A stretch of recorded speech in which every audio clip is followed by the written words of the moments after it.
strategy.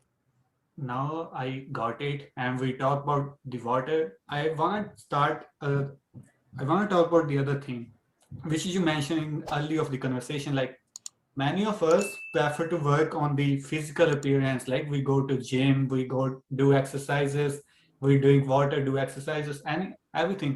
I want to ask you, like, let's say we doesn't take any step to start taking care of our brain. Like in the long run, what type of damage can it cause to us? Like, it So yeah, that's a really good question. The reason why there's so many reasons why I wrote the book. It's almost I wrote the book because I've learned so much, and I'm like, I don't want to be the only one who knows this. I yeah, think it's yeah. really important, and people would appreciate the knowledge.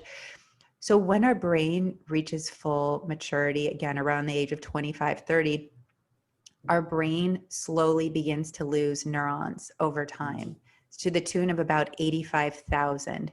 Now, our brains have 86 billion neurons, that can make over 100 trillion connections. Each single neuron can make connections with 10,000 between 10 to 40,000 other neurons. I mean, it's really quite extraordinary. So when you look at 86,000 cells lost per Small day, number. it's not a lot, but over the course of time, what ends up happening is our brain starts to shrink in volume Hmm. starting at age 40, and it shrinks about 5% per decade. So this is why, we start seeing degenerative diseases in people Hmm. in their sixth and seventh and eighth decade of life.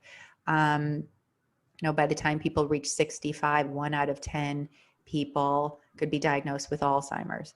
So it is something that people need to be mindful of. Hmm. And when we think about degenerative diseases, they start in the brain 15 to 20 years before somebody has a clinical symptom, because they're starting at the cellular level.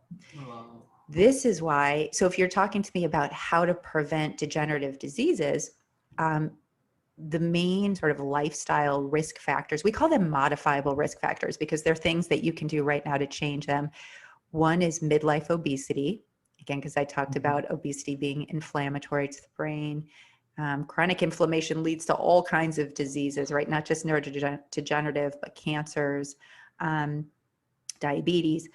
Number two is midlife type 2 diabetes. Mhm. So if you have blood sugar regulation problems, which, in the United States, 25 million people have diabetes, 85 million are pre-diabetic.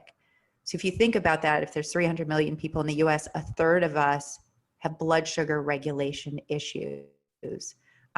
That is a disaster for your brain health because we need Mhm. the glucose for fuel. The brain is the most energetically, it requires the most energy to function, right? It's 2% of our body weight, but utilizes 20%, right, of our oxygen in our blood. So we want to make sure that we keep our brain well fueled. Okay, so we've got obesity, midlife diabetes, midlife hypertension. So I talked about that. Um, that can accelerate your brain aging. Then there's depression. So if you don't treat a psychiatric issue, it can actually lead to later life Alzheimer's disease. Social isolation, which I think we all now appreciate what social isolation means more than ever. Because of Prior COVID. to the pandemic, everybody was out and about. When people get older, they retire and they tend to isolate.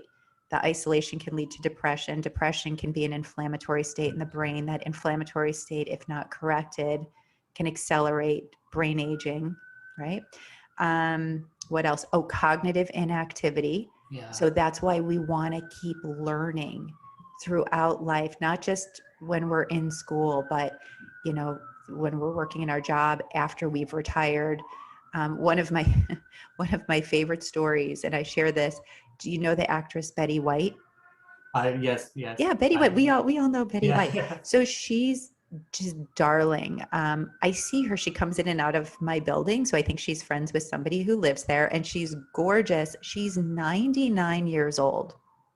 And I read an I read an interview she did. I think it was in People magazine, And somebody said, what's your secret to health, or, what are you sort of celebrating? And she's, number one, she talked about being optimistic and happy and the importance of like just not sweating the small stuff. But the other thing is she had thanked her agent for continuing to book her jobs. So at 99 years old, she is still memorizing scripts to get work in television. And talk about somebody who's really embracing cognitive activity and making sure there's lifelong learning, and she's having to rehearse and memorize scripts. So I look at her as quite inspirational to go, this woman is making sure she's still working. She's still learning. She's memorizing. She's working her brain. So when we talk about continuing to learn, you can do that through reading books. I mean, actually a very small percentage of people read books, and taking the time to really start ingesting the knowledge through books is an extraordinary way to keep your brain sharp, like you're doing, right? You're learning, hey, you just picked up a brain book, and now it's inspired you to think about taking better care of your brain and your brain. Because what, I was telling you how the brain shrinks as we age, but the way to maintain its function is concept we call neuroplasticity. It's the ability of that sort of single neuron I told you that can make 10,000 connections or 15,000 connections. It's just the ability to sprout and make new connections with the neighbors. And I have a concept of this because I was a neurobiologist. So I used to study disease at the level of the single cell. And I could watch, and I saw what neuroplasticity was in a dish, and it was extraordinary. Like I would come in and see these neurons growing and making connections with their neighbors, and I was like, whoa, this is wild. And I don't know if people have that concept, right, unless you've actually seen it and seen what it looks like. But it is extraordinary. It happens, and it happens when we keep learning. So the other thing is physical activity, some sort of circling back, the importance of continuing to move and vary your movements, right? So it could be walking, running, jogging, swimming, bicycling, lifting weights, but it's also just about moving, because as people get older, they slow down, and we don't want you to slow down. We want you to find your way of being able to stay active.